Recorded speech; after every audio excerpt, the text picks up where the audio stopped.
तो आप अब सुन लीजिए ना, अब सुन लीजिए, दिलीप जी को यदि मैं माल बाजार की गलियों में छोड़ दूं तो उनको पता चल जाएगा क्या? हाँ?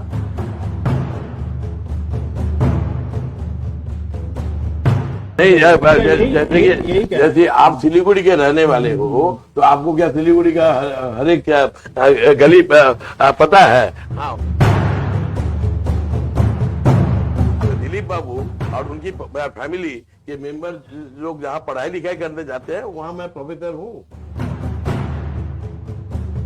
40 मिलेगा, फिर 45 नहीं मिला, 35 मिल गया, 25 नहीं मिला, उसके बाद आते आते 8 मिल गया।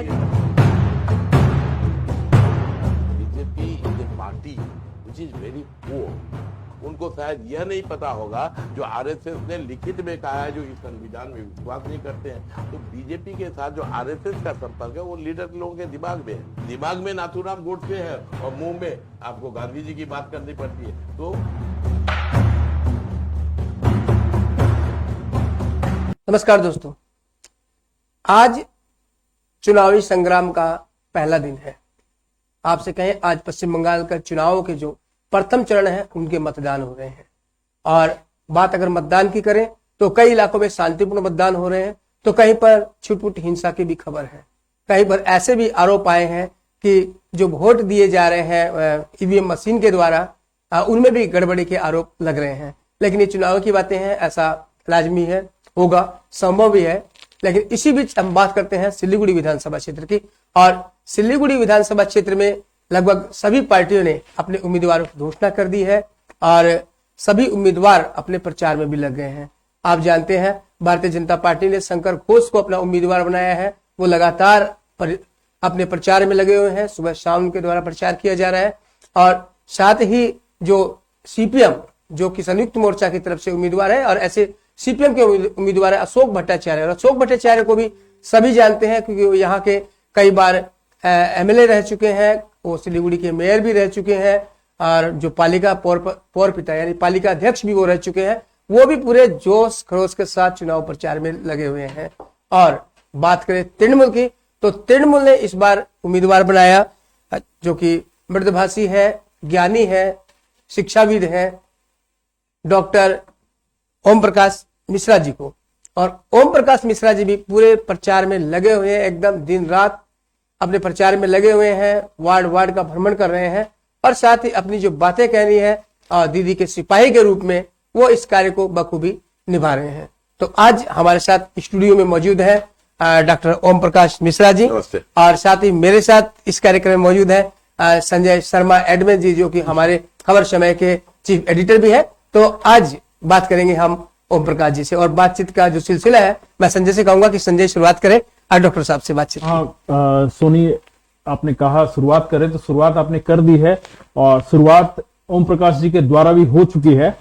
तो मेरा पहला एक सवाल होगा आपसे, जो जानना चाहेंगी हमारी दर्शक या हमारी जनता भी, कि किस पार्टी या उम्मीदवार से सबसे ज्यादा चुनौती मिले? क्योंकि आप इतना अभी तक तो आपने प्रचार किया है, कल नॉमिनेशन किया है, आप घूम रहे हैं जगह जगह पे, आपको क्या लग रहा है कौन सबसे ज्यादा चुनौती दे रहा है आपको? देखिए, पहली बात तो ये है, जो जनता का निर्णय होता है और कौन आगे है और कौन पीछे जाएगा, इसके बारे में हम सब कोई अंदेशा कर सकते हैं, सही निश्चय पर नहीं आ सकते। हाँ, ये आपने ये सवाल पूछा तो मैं साधारणतः दो बातें कहूंगा। एक बात तो ये है, जो सीपीआईएम इन्होंने अपनी वोट गवा दी थी, बीजेपी को ट्रांसफर कर दिया था ये वोट। तो इसका दो मतलब है। एक तो है जो सीपीएम का वोट बहुत ही कम दिख रहा था लोकसभा में, और दूसरा मतलब ये भी है जो बीजेपी का जो आधार है वो आधार अपने बलबूते पर नहीं है, सीपीएम के वोट ट्रांसफर के वजह से हुआ था। तो इसलिए, और इस हिसाब से ये देखा जाए बारीकी से, तो काफी सारे वार्ड हैं जहां बीजेपी के ऊपर सीपीएम भारी है, और काफी वार्ड है जहां पर सीपीएम के ऊपर बीजेपी और या बीजेपी के ऊपर सीपीएम भारी है। दोनों एक ही जगह समान शक्ति के साथ भारी है, ऐसा मुझे नहीं लगा है 33 वार्ड में। और ये बात सही है जो हर एक जगह सीपीएम का मुकाबला तृणमूल के साथ है और बीजेपी का मुकाबला तृणमूल के साथ है।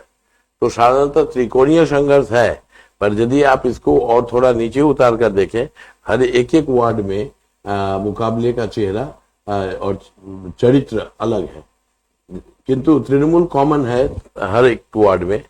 पर कहीं पर बीजेपी ज्यादा मुकाबले में है हमारे साथ, कहीं पर सीपीआईएम हमारे साथ ज्यादा मुकाबले। इससे कहीं आपकी जो बातें हैं उनसे कहीं ना कहीं यह भी मुझे आभास हो रहा है कि आप यह कहना चाह रहे हैं कि मुकाबला जो है वह आपके लिए क्लीन स्वीप बन के निकल रहा है सीपीएम और भाजपा की लड़ाई के कारण। नहीं, मैं इस चीज को आप मानकर चल रहे हैं क्या? मैंने ऐसा कुछ नहीं कहा, और मैं जो भी मुकाबले में है सबका सम्मान करता हूँ। बड़ी पार्टियां हैं, सीपीआईएम भी बड़ी पार्टी रह चुकी है, बीजेपी नई पार्टी बड़ी पार्टी होकर उभर आई है अभी भारतवर्ष की राजनीति में विगत कुछ सालों में ज्यादा। पर उनका जो आधार है वो कभी भी 11% से ज्यादा नहीं था मोदी जी के आने के पहले। उसके बाद वो आधार बढ़ा, किंतु मोदी जी जब एकदम पॉपुलैरिटी के शीर्ष में थे 2016 में, तब देखिएगा जो बीजेपी का वोट किंतु पश्चिम बंगाल में कम हो गया। जो 2014 में 17.2% वोट था, वो हो गया 10.5%। लेकिन ओम प्रकाश जी, आप जो कहें उस बात का आशय मेरे को ये समझ में आया। आप कहना चाह रहे थे कि लोकसभा चुनाव में जो सीपीएम के वोट थे वो बीजेपी के खाते में चले गए, इसलिए बीजेपी को इतनी ज्यादा सीटें मिली लोकसभा में। आपका शायद ये कहना है कि विधानसभा में ऐसी स्थिति नहीं होगी। बिल्कुल ही नहीं होगी। 10.5% वोट मिले थे और 3 विधानसभा की सीट मिली थी, तो लोकसभा में बढ़त हुई है, मानते हैं। किंतु उसके बाद 5 महीने में तो आपका बाई इलेक्शन हुआ, जहां दिलीप घोष लोकसभा में खड़गपुर असेंबली सीट सेगमेंट से 47,000 वोट से आगे थे मई 2019 में, नवंबर 2019 में। और वो वोट बाय द वे वो सेंट्रल फोर्सेस की निगरानी में हुआ, काफी अच्छा वोटिंग परसेंटेज भी है। वहां उनको 25,000 से बीजेपी को हारना पड़ा। जो कालियागंज में 57,000 का लीड था बीजेपी का, वो लीड तो नहीं रहा, बल्कि वहां तृणमूल कांग्रेस जीत गई। तो यानी कि बीजेपी का 2019 के बाद जो टेस्टिंग जो हुआ है, काफी तरह राज्यों में हुआ है, झारखंड में हुआ है, हरियाणा में हुआ है, महाराष्ट्र में हुआ है, दिल्ली में हुआ है और पश्चिम बंगाल में हुआ है बाई इलेक्शन में, और यहाँ बीजेपी को वो वोट नहीं रहा। यानी आप यही कहना चाह रहे हैं कि लोकसभा के मुद्दे अलग थे, लोकसभा की बात अलग थी, विधानसभा की बात दूसरी होगी, और आप इसी बात को मानकर चल रहे हैं कि जब और स्टेट में भारतीय जनता पार्टी नहीं आ सकती तो पश्चिम बंगाल में कैसे आ जाएगी? देखिए 2019 के बाद जितनी इलेक्शन हुई है, उसमें एवरेज 12% वोट कमा है बीजेपी का, 12। तो 12 का मतलब ये हो गया, हरियाणा में 22% घटा है, दिल्ली में बहुत घटा है, बिहार में उतना नहीं घटा है, झारखंड में बहुत घटा है। तो 12% एवरेज, तो 40 से यदि आप 12% कम हो जाएगा तो 28% में तो इनको 25 से 30 या 35 सीट मिल सकते हैं मैक्सिमम, उससे ज्यादा सीट नहीं मिलेगी बीजेपी को। अच्छा ओम प्रकाश जी, एक सवाल अक्सर परेशान कर रहा हूं कि लगातार जो है कुछ लोग कह रहे हैं कि आप बाहरी उम्मीदवार हैं, बाहरी बात है, बाहरी आदमी है, इसके लेकर आपको कैसा लगता है? भाई बीजेपी का तो प्रत्याशी बाहरी है, सीपीएम का है, और अशोक भट्टाचार्य जी वो रहते हैं 20 नंबर वार्ड में और बाहरी हैं और 6 नंबर वार्ड से चुन लिए गए। और मैं डुआर्स का हूँ, मैं सिलीगुड़ी का नहीं हूँ, मैं डुआर्स का हूँ। अब सिलीगुड़ी के लोग या आप यदि कहते हैं जो डुआर्स बाहर है और देश के बाहर है, डुआर्स के साथ सिलीगुड़ी का संपर्क नहीं है, जलपाईगुड़ी का संपर्क नहीं है। मेरे पिताजी ने, स्वर्गीय घनश्याम मिश्रा जी ने यहाँ पर ट्रेड यूनियन आंदोलन की भूमिका रची है। एसी कॉलेज में पढ़ते थे, वो हरिजनों का स्कूल चलाते थे। पूरे भारतवर्ष में जिन लोगों का नाम, सोशलिस्ट लीडर लोगों का नाम माइक्रो लेवल में लिया जाता है, पिताजी का नाम है। 100 लोगों ने उनके बारे में किताब लिखी है। तो इसलिए मुझे बाहरी कहना, ये क्या बाहरी होता है उसके डेफिनेशन की बात है। आप यदि खुद देख ले, सोच ले, तो आप क्या बाहरी नहीं है? आप क्या बाहरी नहीं है? हर एक कोई बाहरी है। तो बाहरी का ये जामा पहना देना, तो आप बीजेपी, अब देखिए आप कह रहे थे बीजेपी कितना पावरफुल है, कितना वोट है, ये है वो है, अरे कैंडिडेट ही नहीं है, उनका कैंडिडेट ही नहीं मिला। जो व्यक्ति 25 साल से सीपीएम के और से काफी भूमिका कर रहा है, वो अब बीजेपी के एक बार टोकना चाहूंगा। जब आपने कहा कि बाहरी का जो आपने एक स्पष्टीकरण, बात पर मैं आपसे एक सवाल करना चाहूंगा कि यहां पर भी कुछ ऐसी बातें उठी थी तृणमूल कांग्रेस के बारे में भी कि क्या लोकल में उनके पास ऐसा कोई नेतृत्व नहीं था जिसे वह एमएलए के लिए कैंडिडेट घोषित कर सकते? देखिए, ये तो पार्टी का निर्णय होता है, पार्टी ठीक करती है जो किसको चुनाव लड़ाना है और क्यों लड़ाना है। अब यदि मुझे यहाँ चुनाव लड़ा रही है, अब यदि कोई प्रेसिडेंट है, जो यदि कोई यहाँ लीडर है, उसको तो पार्टी ने ये पोस्ट दिया है ना, उसको ये ओहदा दिया है, तो इसलिए ये पार्टी का निर्णय होता है। और हमारी पार्टी, ये बहुत इंपॉर्टेंट बात है, जो हमने बीजेपी के बहुत पहले अपना उम्मीदवार 291 जगह घोषणा हो गई, तो इसलिए जो तृणमूल के बारे में, तृणमूल की पार्टी हमारी लीडर ममता बनर्जी जी है, और तृणमूल बहुत अच्छा काम कर रही है, जन कल्याण मूलक काम कर रही है। सभी को पता है जो भारतवर्ष में अभी जितने राज्य हैं, वहां सबसे ज्यादा यदि पब्लिक पॉलिसी और पब्लिक एडमिनिस्ट्रेशन के बारे में सबसे जिन्होंने अच्छा कदम रखा है, तो ममता बनर्जी है, उसकी प्रशासन है। कंट्रोलर ऑडिटर जनरल ने माना है इनकम रिकॉन्सिलिएशन और एक्सपेंडिचर रिकॉन्सिलिएशन 98.5% के ऊपर है बंगाल में, इतनी सारी सुविधाएं हैं, तो अच्छा चल रहा है। अच्छा, आपके बारे में जो बाहरी वाला मुद्दा था, इसको मैं ज्यादा नहीं छेड़ूंगा, जस्ट मैं मुझे कोई दिक्कत ही नहीं है। एक ही बात पूछनी थी, जिसमें विगत एक इंटरव्यू के दौरान दिलीप सिंह ने कहा था कि आपको तो यहाँ के इलाकों के बारे में भी सही से सटीक से नॉलेज नहीं, आप किसी और क्षेत्र में चले गए थे। अब बिल्कुल सही कहा था। अब सुन लीजिए ना, अब सुन लीजिए, दिलीप जी को यदि मैं माल बाजार की गलियों में छोड़ दूं तो उनको पता चल जाएगा क्या? हाँ, तो आप यहाँ के बारे में कैसे काम नहीं, जैसे आप सिलीगुड़ी के रहने वाले हो, तो आपको क्या सिलीगुड़ी का हर एक क्या गली पता है? हाँ, ये बात आप पूछिए। जो दिलीप बाबू और उनकी फैमिली के मेंबर लोग जहाँ पढ़ाई लिखाई करने जाते हैं, वहां मैं प्रोफेसर हूँ, उनके फैमिली के लोगों का मैं प्रोफेसर हूँ। तो जादवपुर यूनिवर्सिटी को सब कोई जानते हैं, और दिलीप बाबू को तो कितने लोग जानते हैं, सिलीगुड़ी में ही जानते हैं, ठीक है ना। तो वो लड़ रहे हैं आपका डाबग्राम फूलबाड़ी में, तो हाँ, डाबग्राम फूलबाड़ी है जलपाईगुड़ी जिला में, वहां पंचायत इलाका है, ठीक है ना। वो काउंसिलर हैं आपके सिलीगुड़ी कॉर्पोरेशन के, वो डाबग्राम फूलबाड़ी के पंचायत इलाकों को कैसे जानते हैं? अब इसका आकलन लेना पड़ेगा। और नहीं तो आप लोग कहिए, जो लोग यहाँ है, जितना भी गंदगी करे, जितना भी ओपन ड्रेन कर दे, सिलीगुड़ी का सत्यानाश कर दे, क्योंकि यहाँ के रहने वाले हैं, वो करेंगे। और 20 नंबर वार्ड में रहे और 6 नंबर वार्ड से काउंसिलर बन जाए, ये जाहिर होगा।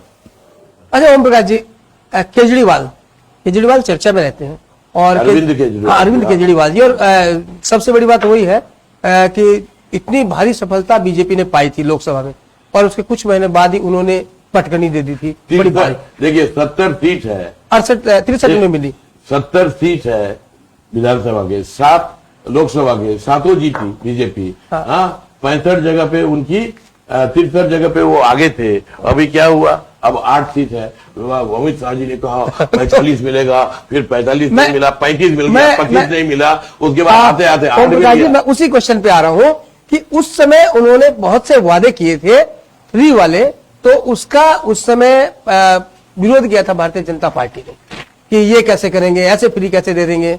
लेकिन आज लगभग वही वादे कहीं से चुरा कर पश्चिम बंगाल में भारतीय जनता पार्टी के द्वारा लाए गए हैं, जैसे कि फ्री महिलाओं को देंगे, फ्री बिजली देंगे 200 यूनिट तक। तो इसको आप कैसे ले रहे हैं? नहीं, देखिए ऐसा है, जब बीजेपी में ओरिजिनल थिंकिंग नहीं है, BJP is a party which is very poor, poverty है यहाँ पर आइडियाज का, इंस्टीट्यूशन के साथ काम नहीं किया है। और बीजेपी वालों को सबसे बड़ी मुसीबत है जो उनका जो विश्वास है, यानी कि आरएसएस के दर्शन का विश्वास, उसको वो जनता के सामने नहीं रखना चाहते हैं। जैसे कि अभी जितने लोग देख रहे होंगे और बीजेपी को पसंद करते हैं, उनको शायद हेड गांवकर का नाम नहीं पता होगा, उनको गोलवावकर का नाम नहीं पता होगा, उनको शायद यह नहीं पता होगा जो आरएसएस ने लिखित में कहा है, जो इस संविधान में विश्वास नहीं करते हैं। आरएसएस ने लिखित में कहा है जो ट्राई कलर का हम सम्मान नहीं करेंगे क्योंकि 3 रंग अशुभ होता है। तो बीजेपी के साथ जो आरएसएस का संपर्क है वो लीडर लोगों के दिमाग में है, दिमाग में नाथूराम गोडसे है और मुंह में आपको गांधी जी की बात करनी पड़ती है। तो BJP is very poor in terms of ideas. अब ममता बनर्जी को देखिए, आज तक कोई भी प्रॉमिस बताइए जो उन्होंने फुलफिल नहीं किया हो, या तो प्रॉमिस करेगी उसको फुलफिल में। There is a high degree of convergence between what is promised and what is delivered. अब मोदी जी को यदि आप खुद पूछिएगा जो आप क्या अपने वायदों पर विश्वास करते हैं, मोदी जी मुस्कुरा देंगे, मुस्कुराने में बात ही हो जाएंगे, पर आप लोग पूछ नहीं पाइएगा। वो बेचारे बोल नहीं पाते हैं, उनको देख के बोलना पड़ता है, सवाल जवाब नहीं कर सकते कोई उनसे, तो क्या बताइए। मोदी जी होता है। आप लोगों के साथ मेरा जो डिस्कशन है, जो या यदि हमारी leader supreme leader Mamata Banerjee, उनको कोई स्क्रिप्टेड करना पड़ेगा? बिल्कुल नहीं करना पड़ेगा। हमें कुछ पता नहीं है तो नहीं है, हम आप जबरदस्ती मैं थोड़ी बोलूंगा मैं सिलीगुड़ी का हूँ। हाँ, किंतु मुझसे जी तर्क करने आइएगा तो फिर मैं आपको पूछूंगा जो अशोक भट्टाचार्य कहाँ का है, दिलीप सिंह क्यों लड़ रहा है जलपाईगुड़ी के जगह में, वो तो दार्जिलिंग क्षेत्र का है। दागदान फुलबाड़ी, बाय द वे जलपाईगुड़ी का मैं इंचार्ज हूँ तृणमूल कांग्रेस का। मैं ये सवाल पूछता हूँ सीपीएम वालों को जो कहते हैं आपने एक दार्जिलिंग वासी को सिलीगुड़ी जलपाईगुड़ी के सीट में दे दिया। ये सब बेतुकी की बातें ना की जाए तो अच्छा है। यदि करेंगे तो उनको पता होना चाहिए जो मेरे पिताजी यहाँ बहुत ज्यादा ओरिजिनल हैं, उनसे ज्यादा कम ही लोग ओरिजिनल होंगे जो कि डुअर्स के रहने वाले हैं। सिलीगुड़ी जलपाईगुड़ी की पहचान है और जिनके नाम से, जिनके काम से ये पहचान बनी है। और मेरी बात मत कीजिए, मैं फर्स्ट क्लास फर्स्ट हूँ, गोल्ड मेडलिस्ट हूँ नॉर्थ बंगाल यूनिवर्सिटी का। अब बता दीजिए नॉर्थ बंगाल यूनिवर्सिटी सिलीगुड़ी में नहीं है, ये 29 नंबर वार्ड में नहीं है, ये 17 नंबर वार्ड में नहीं है, इस तरह की बातें करेंगे तो ठीक है। बाय द वे आपका ये स्टूडियो कौन से वार्ड में है, ये सब कुछ पता नहीं है। सिंह को भी पता होना चाहिए। तो चलिए इस मुद्दे को हम यहीं पे रोकते हैं और हम आगे बढ़ते हैं। हम आपसे ये पूछते हैं कि आप अगर जीत जाते हैं तो आप पहला 2 काम जो आपको लगता है कि सिलीगुड़ी के लिए होना चाहिए वह कौन सा करेंगे? ऐसी बंदोबस्त करूंगा जिससे कि सिलीगुड़ी का कोई भी व्यक्ति ओपन ड्रेन में न गिर जाए। सिलीगुड़ी संभावनाओं का शहर है। क्यों ऐसा कह रहे हैं? सिलीगुड़ी संभावनाओं का शहर है, यह भविष्य नगरी है और उसको हम सब लोगों ने मिलकर यहां पर नरक गुलजार बना दिया है। हर एक जगह ओपन ड्रेन, सबसे ज्यादा शर्मनाक बात है ये। और इसके लिए कौन जिम्मेदार है? कहां पर लीडरशिप की पॉलिसी लीडरशिप नहीं है अपने सिलीगुड़ी में। जो लोग लॉन्ग टर्म प्लानिंग करेंगे, सोचेंगे जो सिलीगुड़ी को किस तरह से नॉर्थ ईस्ट के साथ जोड़ना है, किस तरह से नॉर्थ ईस्ट का प्रोजेक्शन जो अभी साउथ ईस्ट एशिया के साथ हो रहा है, तो सिलीगुड़ी को केंद्र करके हम अपना हिंटरलैंड और हमारे प्रतिवेशी राष्ट्र जो है, राष्ट्र और राज्य, इन दोनों का माध्यम करके हम लोग आगे बढ़ सकते हैं। कैसे करेंगे? यह तो एक इनकम्प्लीट सिटी है। It is an incomplete city. It is a city in the making which has just been dwarfed by the super inefficiency of the leaders concerned। आपके अनुसार किसने किया है इसको? किसने किया है? पूछिए जो इलेक्शन में लड़ रहे और कह रहे हैं जो है करते हबे। अरे क्या करते हबे? कितने दिन से करेंगे? और लोग कहते हैं वजूहात, रैशनलाइजेशन, चिट्ठी पर चिट्ठी लिखे जा रहे हैं। बहुत अच्छा काम किए जा रहे हैं। कौन सा गवर्नमेंट बनना है इनका?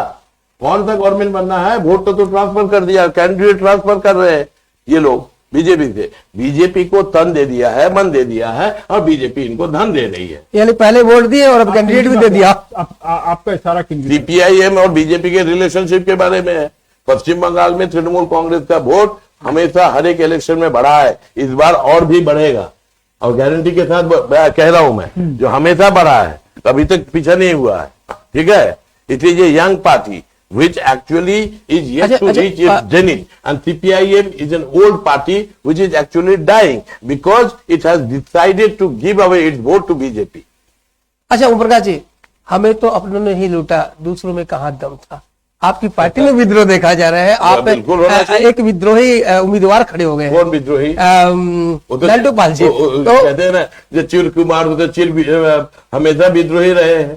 तो आप लोगों ने उनके नाम के साथ जिस पार्टी का नाम लिया है, अब यदि थोड़ा पास्ट टेंस में जाइएगा, फिर पास्ट टेंस में जाइएगा। नहीं, वो निर्दलीय लड़ रहे हैं आपकी बार, पार्टी से नहीं है। तो अच्छी बात है। कितना प्रभावित करेंगे वो आपके चुनाव को? कितना प्रभावित कर सकते हैं? कुछ नफा नुकसान?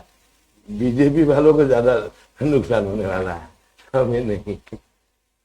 यानी आप आश्वस्त है कि आपके वोटों को किसी तरह का नुकसान नहीं पहुंचा? नहीं, कोई तृणमूल जो करता है वो इसलिए करता है जो ममता बनर्जी को लीडर मानता है। वो मुझको देख के थोड़ी तृणमूल करता है। आप यदि तृणमूल को वोट करते हैं तो ममता बनर्जी की लीडरशिप क्यों मान? अब दीदी खुद आई है सिलीगुड़ी, मुझे साथ में लाई है, हम लोग मिचिल कर रहे हैं, और उस दिन आप कह रहे हैं जो हमें ये पसंद नहीं वो पसंद। मैंने तो उसको पूछा क्या बात है, उसने कहा अच्छा, नहीं, आप तो बहुत अच्छे आदमी। आपने जब नांटू पाल की बात की, नांटू पाल आपके ही पार्टी से थे और एक उम्मीद लेकर, उम्मीदवार बनने की उम्मीद लेकर बैठे हुए थे, तो उस उम्मीद को कहीं ना कहीं झटका लगा और वो निर्दलीय उम्मीदवार बन गए। अरे झटका तो सबको को लग सकता है, मुझे भी हैरानगी हुई जो पार्टी ने मुझे चूज किया। जब तक पार्टी का लिस्ट नहीं निकलता है तो आपको नहीं पता है। हाँ, आप यदि मुझे पूछना चाहेंगे तो मैं आपको एक बात बता दूं, लिस्ट निकलने के 24 घंटा पहले मुझसे पूछ लिया गया। नहीं, ये सवाल ही मेरा था कि आपको टिकट कैसे मिला? मुझे दीदी ने फोन किया, उन्होंने कहा जो तुम्हारा सब कुछ এটা ठीक হবে। यानी कि दीदी ने आप पर भरोसा किया? दीदी हमेशा मुझ पर भरोसा करती है, पॉलिसी लेवल पे, एडमिनिस्ट्रेशन पॉलिसी, किंतु डे टू डे एडमिनिस्ट्रेशन को छोड़कर ओम प्रकाश मिश्रा हर एक चीज के साथ जुड़ा हुआ है। जलपाईगुड़ी का इंचार्ज हूँ, प्रवक्ता हूँ, कोर कमेटी का मेंबर हूँ, और मैं ये कह सकता हूँ जो अभी हम लोग काफी सुसंगत तरीके से चल रहे हैं, अच्छा काम कर रहे हैं। तृणमूल कांग्रेस की सरकार बहुत ही अच्छा काम किया है और हम सभी कोई दीदी के साथ है, और दीदी काफी दूर की सोचती है, और दीदी के साथ मेरा परिचय भी बहुत गहरा रहा है। मैं दीदी के साथ राजनीति नहीं किया हूँ, किंतु मैं दीदी ने मुझे ज्वाइन करवाया है। दीदी ने, किंतु आपको ये बता दूं, मैं आज तक नवानो नहीं गया, मैं आज तक राइटर्स बिल्डिंग नहीं गया, मैं अकेला पॉलिटिशियन हूँ वेस्ट बंगाल में जो कोई भी गवर्नमेंट का कोई भी पोस्ट नहीं लेता हूँ, कभी भी नहीं लिया आज तक। खुद मैं प्राइम मिनिस्टर का एडवाइजरी बोर्ड में रह चुका हूँ। हाँ, आप कांग्रेस के मनमोहन सिंह के दुनिया के सबसे बड़े विश्वविद्यालय का pro vice chancellor, Manmohan Singh के समय में आप बैंक बोर्ड का मैं मेंबर रह चुका हूँ, जहाँ बैंक के चेयरमैन का इंटरव्यू लेता हूँ। तो इसलिए मुझे बिल्कुल इन सब पोस्ट इससे इनकार नहीं किया जा सकता कि आपकी क्षमता तो है और आप काफी महत्वपूर्ण पदों पर रह चुके हैं। कनेक्ट सवाल है कि नांटू पाल के बारे में जब बात हो रही थी तो इस बात को मैं दूसरे ढंग से आपसे पूछना चाह रहा था। प्रश्न ये था कि नांटू पाल ने आपकी पार्टी छोड़ी, निर्दलीय उम्मीदवार बने और अब वो मैदान में है, 4 लोग हो गए। छोड़ी क्या उन्होंने पार्टी? रेजिग्नेशन तो उन्होंने कहा इस बात को कि रिजाइन दिया। ये जानता हूँ, हमारी पार्टी ने शोकॉज किया। हाँ, उन्होंने कहा था, इस बात को माना है कि शोकॉज किया गया, उसके बाद उन्होंने रिजाइन दिया। हाँ, तो इसके बाद वो उम्मीदवार बनकर अब मैदान में है। उनका कहीं ना कहीं लोगों का मानना है कि हिंदी भाषी में अच्छी पकड़ है, आप भी हिंदी भाषी में आपकी भी अच्छी पकड़ है। तो आप इस पूरे हिंदी भाषी के खेल में आप कैसे अपने आप को डालकर हिंदी भाषियों को प्रभावित करने की कोशिश करेंगे? आपके पास देखिए, हिंदी भाषी, बांग्ला भाषी, नेपाली भाषी, ये कोई खेल नहीं। हिंदी भाषियों का मर्यादा का प्रश्न है, और हिंदी भाषी जो हैं, हाँ, उनका प्रतिनिधित्व का भी प्रश्न महत्वपूर्ण होता है, जो कि तृणमूल कांग्रेस की सरकार अभी काफी सालों से कोशिश कर रही है। जो सब आशाएं हैं, उम्मीदें हैं, उसमें खड़ा उतरा जाए। सबसे बड़ी बात यह है कि लॉकडाउन के समय में सारे देश में आज से ठीक 1 साल पहले आज ही के दिन 27 तारीख को पहला लॉकडाउन शुरू हुआ। हाँ, दिल्ली से, पुणे से, बैंगलोर से, चेन्नई से, ठीक है ना, लोग बंगाल आए, लोग उड़ीसा आए, मध्य प्रदेश आए, उत्तर प्रदेश आए, बिहार आए। बताइए, सिलीगुड़ी से पलायन हुआ? नहीं हुआ। बंगाल से पलायन हुआ? नहीं हुआ। क्योंकि तृणमूल कांग्रेस सबकी सरकार, सबको लेकर चलती है, और यह चीज बहुत ही महत्वपूर्ण है। ये अपना सिलीगुड़ी मिनी इंडिया है, और इसकी जो हमारी जो धरोहर है, इसको हमें सजाना है, संवारना है। ममता बनर्जी की सरकार बंगाल को है दरकार, ये बात आज मैं कैंपेन कर रहा था 3 नंबर वार्ड में, लोगों ने खुद ही कहा जो बंगाल में ममता बनर्जी की सरकार बहुत ही उत्तम है। अच्छा ओम प्रकाश जी, आप तो इन दिनों काफी व्यस्त चल रहे हैं, आपके बातचीत से भी लगा कि आप बिल्कुल अर्जुन की तरफ बस सिर्फ जीत पर नजर गड़ाए हुए हैं। तो ऐसे में व्यस्तता, इतनी व्यस्तता में आपकी रूटीन क्या है? कैसे सुबह से शुरुआत करते हैं, कहाँ कहाँ जाते हैं, कैसे लोगों से मिल रहे हैं? ऐसा भी कुछ नहीं है, जो 8 बजे से शुरू करता हूँ कैंपेनिंग, पर किंतु 30 तारीख से ये 6:30 बजे होने वाला है सवेरे, यानी और रात को 11 बजे। मॉर्निंग वॉक भी शुरू हो रही है। बीच में मैं 1 घंटा सोना चाहूंगा। हाँ, और वो कभी कभी हो जाता है, कल और परसों हो जाएगा। कल होली है, कोई प्रचार नहीं है, किंतु काफी सारे देखिए प्रचार सब कोई करेंगे। आप क्या बोल रहे थे उनका नाम, और नंटू पाल, वो भी प्रचार ही कर रहे होंगे, क्यों नहीं करेगा। और भी काफी लोग हैं, SUCI वाले भी प्रचार करेंगे, हाँ BJP वाले प्रचार करेंगे। अशोक भट्टाचार्य जी जो कि इतने प्रवीण नागरिक हैं, इतने सालों से उन्होंने राजनीति में रहे हैं, ये सब कोई को जानते हैं। हाँ, और ये भी शायद उनको पता है जो कितने नाले बंद पड़े हुए हैं। करीबन 90% नाला मैंने देखा है बंद है। किंतु मैंने एक बात ख्याल किया, मैंने 13 नंबर वार्ड है और 20 नंबर वार्ड है, हालत बहुत अच्छी है। इंसिडेंटली दोनों जगह, एक जगह रंजन सरकार आपके काउंसिलर है और 13 नंबर में मानिक है, तो ये लोग तो इसी सरकार में, इसी कॉर्पोरेशन के काउंसिलर है। और दूसरी जगह हालत क्या हुई है, 46 नंबर वार्ड में जाके देखिए क्या हालत है। ये हमको देखना चाहिए। ये काउंसिलर लोगों के ऊपर डिपेंड करता है, क्योंकि ओवरऑल जो लीडरशिप है तो गलत है, ये इनकम्प्लीट स्थिति गलत है, नहीं होना चाहिए। क्यों ऐसा हो रहा है, क्यों जवाब नहीं मांगा जाता। वजूहात ये नहीं, ये ठीक बात नहीं है, ये ठीक बात नहीं है, सिलीगुड़ी के लिए ठीक बात नहीं है। तो ओवरऑल इसका दोष तो कहीं ना कहीं किस पर जाएगा? दोष किस पर जाएगा? आपने किसको चुना है? आपने किसको मंत्री बनाया हुआ था? कौन MLA था? 2 वार्ड गिनाए, 2 वार्ड के अलावा भी तो और वार्डों में भी तृणमूल की सरकार है। हाँ, ये तृणमूल वाले, हाँ मैं ये कह रहा हूँ जो लीडरशिप, जो आपके काउंसिलर्स हैं और दूसरे काउंसिलर्स भी अच्छा काम कर रहे होते हैं, मैं ये नहीं कह रहा हूँ। मैं ये कह रहा हूँ जो ये जो पूरा जो सिस्टम है जो चरमराया हुआ, वहां पर भी कुछ लोग ऐसे हैं जो अपना काम कर रहे हैं।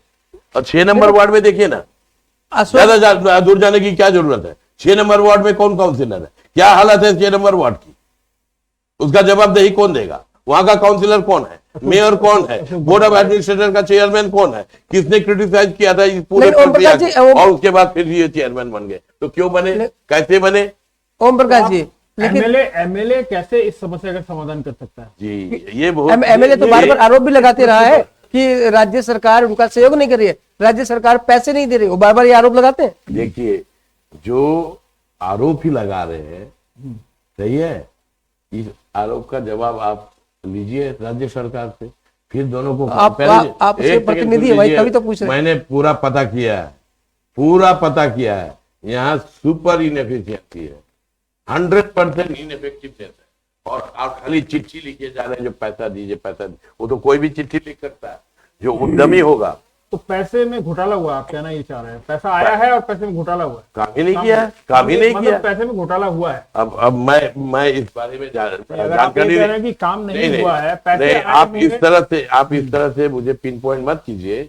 मैंने यह नहीं कहा है जो अशोक भट्टाचार्य जी ने घोटाला किया है, मैं ये नहीं कहना चाहूंगा, मेरे पास उसके लिए तथ्य नहीं है। पर ये मैं जानता हूं जो he is a leader who has failed the people of Siliguri, ये तो जाहिर बात है।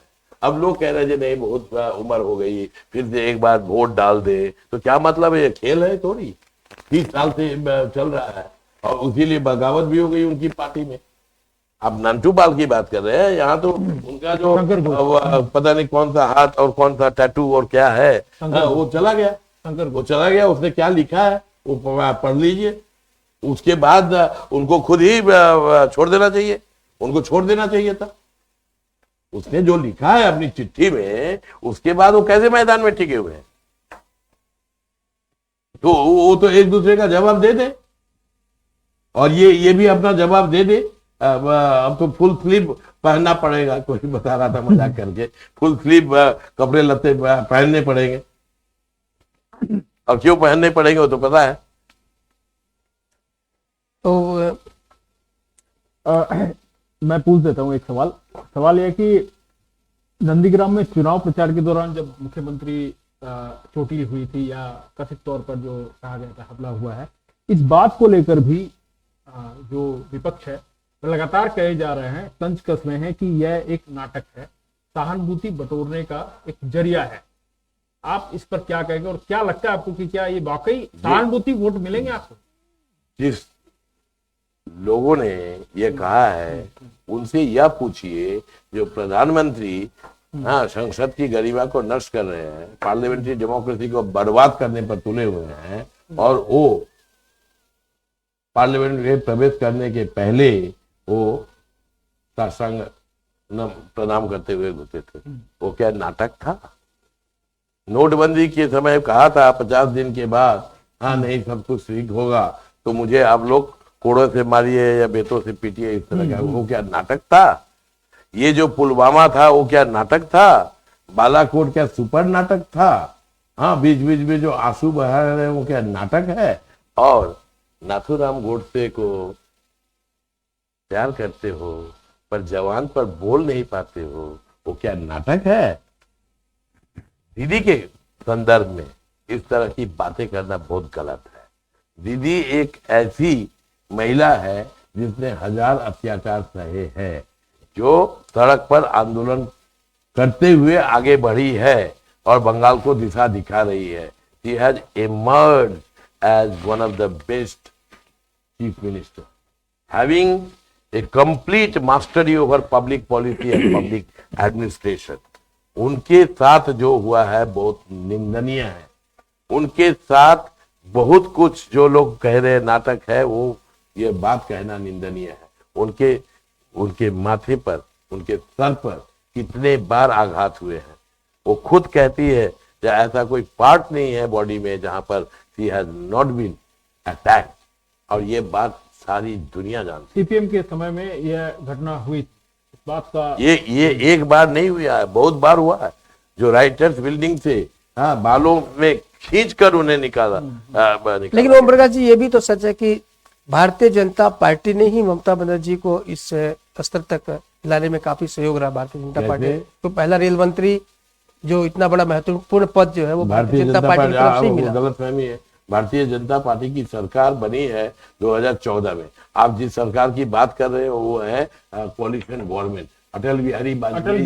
सुनिए ना, एनडीए की सरकार, मुझे सब पता है। 13 दिन एनडीए की सरकार तो 13 दिन की सरकार, फिर 13 महीने की सरकार, फिर 4.5 साल की सरकार। तो आप लोग कह रहे हो 13 महीने की सरकार, वो कोalition गवर्नमेंट थी। प्लीज, 4.5 साल की गवर्नमेंट वो कोalition गवर्नमेंट थी। काफी सारे पार्टियों का गठबंधन था, तो इसलिए उस सरकार के साथ उन्होंने मदद कर दिया। वो तुम कौन मदद करने वाले होते हो? तुम्हारा खुद वोट परसेंटेज बंगाल में उन दिनों था 4.5, 5.5, 6%, ठीक है ना? तो ये आप कहिए ना, जो तृणमूल ने मदद कर दी सरकार बनाने में उन दिनों। नहीं, विपक्षी तो ये कह ही रहे, सीपीएम यही कह रही है कि भाजपा की एंट्री करवा। साहब की नॉलेज जो है बहुत बेहतरीन है, और मैं यह भी कहना चाहूंगा कि हमारे साथ जो कैंडिडेट बैठे हैं, जो उम्मीदवार बैठे हैं, यह वाकई काफी पढ़े लिखे और एक क्लियर दिमाग के, विजन के व्यक्ति हैं, और इनके ऊपर शायद दीदी ने इसलिए भरोसा किया है इस बार सिलीगुड़ी में, क्योंकि सिलीगुड़ी एक बहुत बड़ा औद्योगिक केंद्र है, औद्योगिक केंद्र है, व्यावसायिक क्षेत्र बोल सकते हैं, और सबसे बड़ी बात है कि इसे जीतना भी एक कठिन कहा जाता था। तो मुझे लगता है कहीं ना कहीं एक सशक्त उम्मीदवार को दिया गया है। तो ओम प्रकाश जी, आप अगर हमारे दर्शकों को कुछ संदेश देना चाहते हैं तो आप दे सकते हैं। जी, बहुत धन्यवाद इस मौका देने के लिए। देखिए, सिलीगुड़ी के बारे में ज्यादा कुछ बोलना उचित नहीं होगा, क्योंकि मुझे सिलीगुड़ी की समस्याओं का और भी ज्यादा अध्ययन करने की जरूरत है। 2 काम मैंने किए हैं, क्योंकि सिलीगुड़ी के साथ उसका संपर्क है, पर मैं कभी सिलीगुड़ी में आके नहीं किया। जब मैं प्रधानमंत्री के नेशनल सिक्योरिटी एडवाइजरी बोर्ड में था, तो ये जो लुक ईस्ट पॉलिसी का रिविजिट करना, तो उसका एक छोटा कमेटी था, मैं चेयरमैन था। तो उस वक्त हम लोगों ने north east being projected into the south east Asia, इसके ऊपर लॉन्ग टर्म विजन का काम किया था। तो उसमें वो काम करते हुए मैंने ये ठीक किया था, जो एक्चुअली नॉर्थ ईस्ट के साथ north Bengal into north east into south east Asia. तो इसके संदर्भ में मेरे कुछ अपने ओरिजिनल विचार है जो कि मैं अभी यहाँ नहीं समझता हूँ, जो व्यक्त करने की जरूरत है। और दूसरा मुझे ये चीज लगा, जो हम लोगों ने ये जो संभावना नगर है, संभावनाओं का नगर, इसको हम लोगों ने बहुत ही बुरी तरह से रखा है। देखिए, नाले हर एक जगह है। जब अर्बनाइजेशन होता है काफी समस्याएं होती है, ट्रैफिक की समस्या, पार्किंग की समस्या, आपको क्रीमेटोरियम की समस्या होती है, आपको डिस्पोजल की समस्या होता है फायर ब्रिगेड एक्सेस का समस्या होता है हर एक जगह। पर यह तो असंभव है। जो नालियां हैं वो ओपन नालियां हैं 80% जगह, और उस नाली में कोई प्रवाह नहीं है, पानी भी नहीं बह रहा है, वो थम गई है, रुक गई है। ये मुझे लगता है सिलीगुड़ी को जिस तरह से चित्रित करता है, जिस तरह से दिखाता है, यह अच्छी बात नहीं है। इसमें बदलाव की जरूरत है, इसमें नई सोच की जरूरत है, और शायद नए नेतृत्व की जरूरत है। तो ओम प्रकाश जी, होली है, होली पर कुछ कहना चाहेंगे दर्शकों? नहीं, सभी को अग्रिम बधाई और अभिनंदन। मैं भी कल और परसों, कम से कम ये 2 दिन, दिमाग में तो शायद इलेक्शन रहेगा, पर मुंह में मिठाई रहेगी, गुलाल रहेगा, और सबके साथ सद्भाव से हम लोग मिले, होली पर्व को इस तरह से हम मनाएं जैसे हम मनाना उचित होगा। यानी कि इसको एक मिलन का एक क्षेत्र, एक सामाजिक पारस्परिकता का एक क्षेत्र के हिसाब से हम लोग देखें। और सभी को भी बधाई, और फिर हम लोग मिलेंगे, इस होली में मिलेंगे, और मैं अब सिलीगुड़ी में परमानेंट रहने वाला हूँ, अगले होलियों में भी मिलते रहे। सिलीगुड़ी में आपने अपना परमानेंट ठिकाना बना लिया है? जी, आश्रम पारा। आश्रम। तो ये इसका मतलब कि अब लोग नहीं कह सकते हैं कि बाहर ही है, क्योंकि अस्थायी रूप से ओम प्रकाश जी सिलीगुड़ी बदले जा रहे हैं। ये दिलीप सिंह जी ने, सीपीएम लीडर ने सही कहा, जब मुझे अभी भी आधी गली का पता नहीं है, सचमुच नहीं है, समय लगेगा। ये सामान्य सी बात है, देखिए ये सामान्य सी बात है, इसमें कोई दो राय नहीं हो सकती। मैं तो इलाके का पता होना अलग बात है, लेकिन समस्याओं के बारे में जो बातें हैं वह आपको वो मैं जानता हूँ, और उसके बारे में मैं बात कर रहा हूँ, एक्सपर्ट कमिटीज बिठा रहा हूँ। सारी बातें अभी नहीं बताना चाहता हूँ, मेरी अपनी कुछ परिकल्पनाएं हैं, सोच है। काम तो राज्य सरकार के माध्यम से होगा, सबके सहयोग से होगा। काफी मामलों में केंद्रीय सरकार का सहयोग लगेगा, हाँ, नागरिक समाज का सहयोग लगेगा। जो पेन एंड प्लेजर दोनों को डिस्ट्रीब्यूट करना पड़ेगा। यदि आपको प्लेजर चाहिए, नागरिक सुविधा चाहिए, तो इंटरमीडिएट पीरियड में कुछ पेन सहना पड़ेगा। ट्रैफिक से लोग बहुत परेशान, आप भी शायद इस परेशानी से जब आप स्टूडियो आ रहे थे तो जूझे होंगे जरूर। हाँ जी, पर मैं ये बात भी सही है, हमें पसंद हो या ना हो, यह बात भी सही है, जो राइजिंग अर्बनाइजेशन, हाँ, ये सारी दुनिया में ये व्याप्त है, और हर एक जगह ये परेशानियां हैं। अभी से 20 साल पहले आप बैंकॉक में, तब तक लैपटॉप आ चुका, तो लैपटॉप में ही लोग काम करने लग जाते थे, ट्रैफिक इतना बुरा रहता था। आज आप बैंकॉक में जाइए, और वहां पर आपको एक जगह से दूसरे जगह जाने में कोई तकलीफ नहीं होगी, काफी सहूलियत है। कलकत्ता भी जब हम लोग छोटे थे बहुत अव्यवस्थित था, अब वो अव्यवस्थित नहीं रहा। तो शहर को व्यवस्थित करने में आप मदद कर सकते हैं, कोशिश करनी चाहिए। जो एमएलए है उसकी ये उसका दायित्व बनता है। मैं तो इतना तक कहूंगा जो नगर वासियों का भी दायित्व बनता है।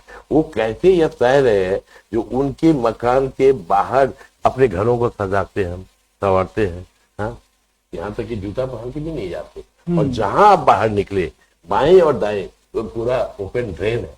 ये हम कैसे तय रहे हैं, ये नहीं होना चाहिए। तो दर्शकों, ये थे तृणमूल कांग्रेस के सिलीगुड़ी से उम्मीदवार डॉक्टर ओम प्रकाश मिश्रा जी, और इन्होंने बेबाक बातें की, इन्होंने बहुत सी बातें की, सभी बातों का आरोप भी इन्होंने नहीं लगाया। और ये तो देखने वाली बात होगी कि जनता किसको विजयश्री पहनाती है। लेकिन हाँ, बातचीत से इतना कह सकते हैं कि मिश्रा जी, जैसा इनका नाम है डॉक्टर ओम प्रकाश मिश्रा, इन्होंने बताया इनके पास काफी ज्ञान भी है, एक सही उम्मीदवार भी है, और कई महत्वपूर्ण पदों पर आपने सुना कि यहाँ तक कि जब मनमोहन सिंह प्रधानमंत्री थे उस समय सलाहकार समिति के सदस्य भी रह चुके हैं। तो ये एक सिलीगुड़ी वासियों के लिए गौरव की बात हो सकती है, और निर्णय तो जनता को करना है, किसको जिताएगी किसको बिठाएगी। तो बदले खबर समय पर और देखते रहे खबर समय, हर समय खबर समय। धन्यवाद।